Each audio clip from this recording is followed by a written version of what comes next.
I'm really excited to be here today to talk about esports and represent Activision Blizzard Media Networks. You know, in the simplest terms, esports is just competitive gameplay. It's me playing you in Call of Duty or Counter-Strike or whatever your favorite game is. And just like football or basketball, there's professionals who do this. There's professional broadcasts with professional broadcasters announcing the games. There's lots and lots of amateurs now trying to make it into the big leagues. And most importantly, there's millions of passionate fans who really love and engage with this as a sport, as a content type, and are really focused on the personalities behind the sport that's driving it forward. And one of the things that we noticed very early on is, how do you know this is a sport and not just people who happen to be pretty good at video games? The skill gap between top professional players in esports is very similar to me trying to play basketball against LeBron James. It's just, the skill gap is enormous, and a lot of that has to do with innate talent, but it's also a lot of hard work. Right now, the sport globally is over 100 million unique viewers. So we're talking about a sport that, in aggregate, is bigger than the NBA in terms of viewership. A big part of what we're trying to do at Activision Blizzard Media Networks is really celebrate these players and bring them to the forefront and tell those stories behind what it is that they're doing. If you think about traditional sports, it's much less for most fans about the technicalities of the game or really understanding the rules or how different defenses and offenses work. It's really all about the personalities and storylines, and that's what we're bringing to the forefront, where we sold out nationwide arena with 10,000 people paying $50 to $150 for tickets and literally tens of millions of people tuning in over the course of the weekend. 10,000 live spectators, like I said, 71 million video views, and 45 million hours viewed over the course of the 6 days globally. So it was broadcast in 15 different languages across a variety of digital platforms, zero television, all live over-the-top digital broadcasting to the whole world. What we really want to do, though, is take this to the next level, and that means not just getting Counter-Strike fans or Call of Duty fans involved in esports, but getting mainstream sports fans involved in this.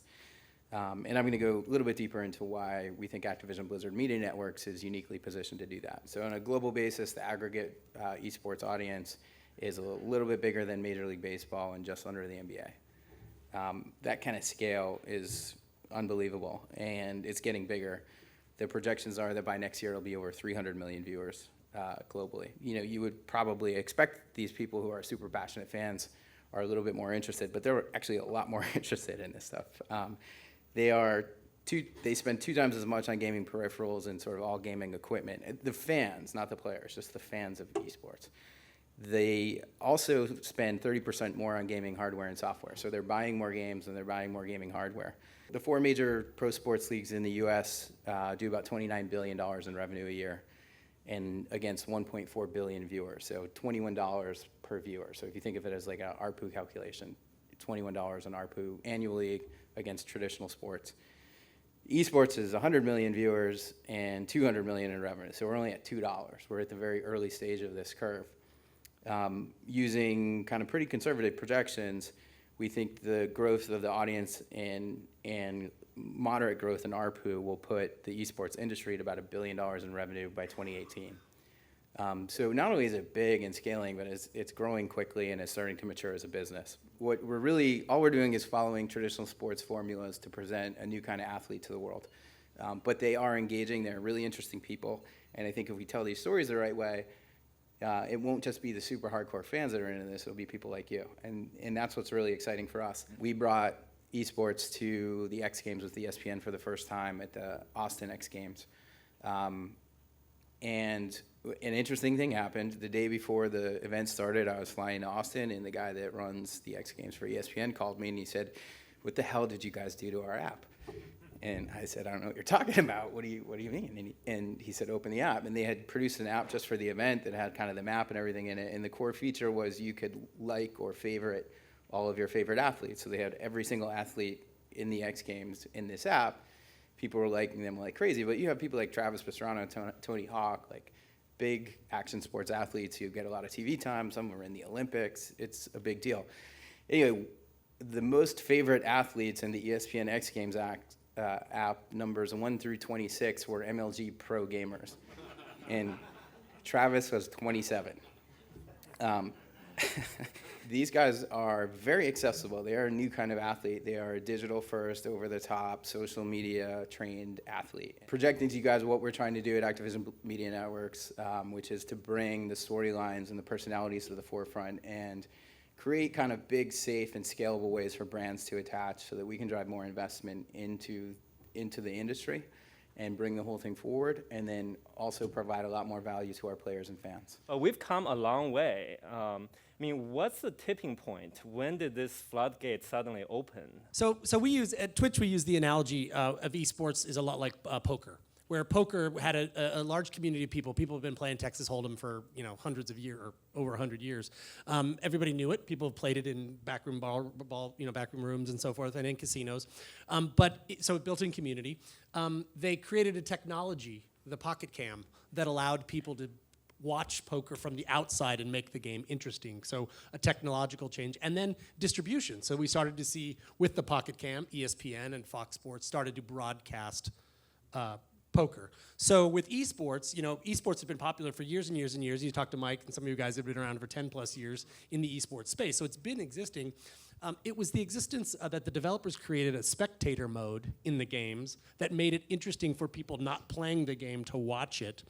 And then this little thing called Justin TV, which is what Twitch came out of, created an opportunity where these matches could be broadcast globally, digitally, all across the world. So the matches now had viewership. So if you take the poker analogy and apply it to esports, it's very similar, and that, again, probably 2.5 years ago is where it really took off. One of the most interesting things about esports is, imagine if you're a basketball fan or a football fan, if you could watch Russell Wilson practice for 6 hours privately at home, and then go pick up a football and play.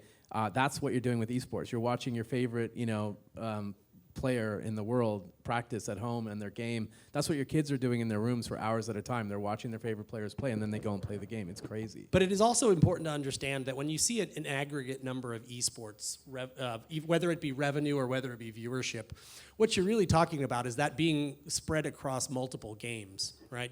And when we talk multiple, I would say we're at 10 games that consider themselves esports that have competitive sporting analysis or games in tournaments, and 10 more waiting in the wings. Yeah, and the gold rush is coming as far as from a publisher perspective. So you really need to understand that big number is broken down by game, whether that's League of Legends, Hearthstone, Dota, StarCraft, Halo, Call of Duty, Counter-Strike, all of those different things. So that's really important, that the apples to apples would actually be all sports against all esports, or NBA versus League of Legends would be fair consumption for that perspective. Yeah, with Optic Gaming in particular, RevXP facilitated the relationship with Pepsi. I don't think it was a real big surprise to anyone that Pepsi would get involved with esports. The real big story there was that they launched a brand new product called Brisk Mate on the backs of an esports team. I really applaud these brands because they are working with us to back away from some of those traditional metrics that everyone in this room is held to,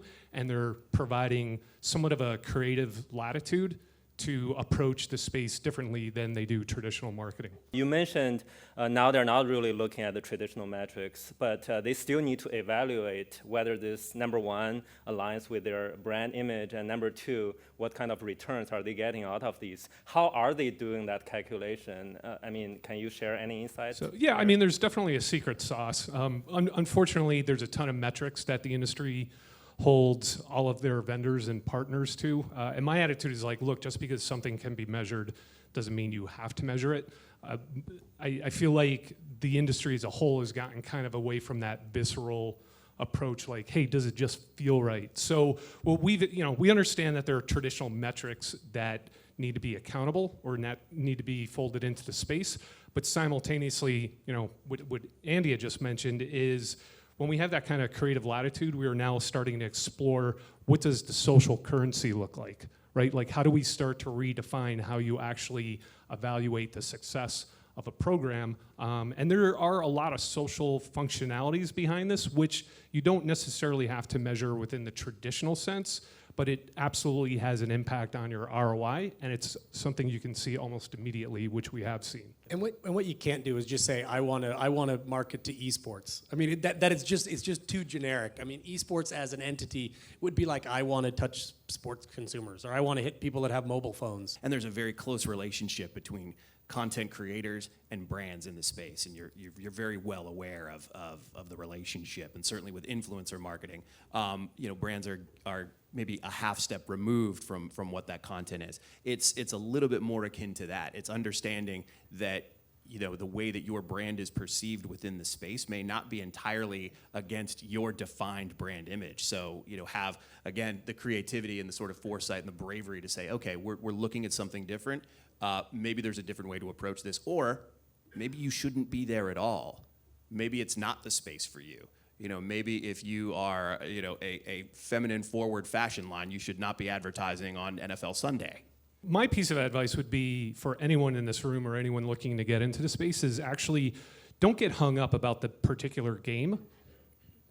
It's really the lifestyle of these guys, right? Whether it's individuals or the community, it's the lifestyle aspect that's very appealing for a brand marketer. So for us, we actually see, to Andy's point earlier, like there are definitely subcultures within esports, and where does your brand align?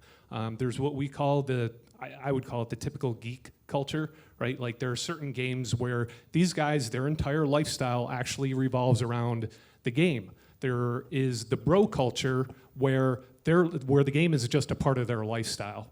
So, some of it is somewhat stereotypical, but like that bro culture, they don't plan their entire life around the game. The game is just a natural extension of what they're doing, versus the other culture where their entire lifestyle actually does revolve around the game and their whole social structure. But again, don't get too hung up in the games. Try to pay more attention to the lifestyle. We still have a lot of challenges, right? I mean, what are some of the key challenges that are facing the industry? It's how do you get in? Like, what sport do I look at? What game do I look at? And then how do I understand what's happening on the screen? If you look at the traditional sports industry where it's more mature, you watch NFL, they tell you exactly what's happening. You don't have to know a whole lot about NFL to understand what's happening on the field because they will walk you through it. Esports, traditionally, up to this point, has played very much to its core. You play the game, you watch the game.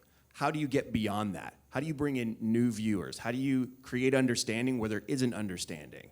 If you can create that sort of understanding and open things up and welcome more people into the tent, then you sort of widen out the opportunity. Then you really start to see viewer growth. Then you can connect even more deeply to the sort of emotional storytelling. We saw Mike's team at MLG put together some great stuff.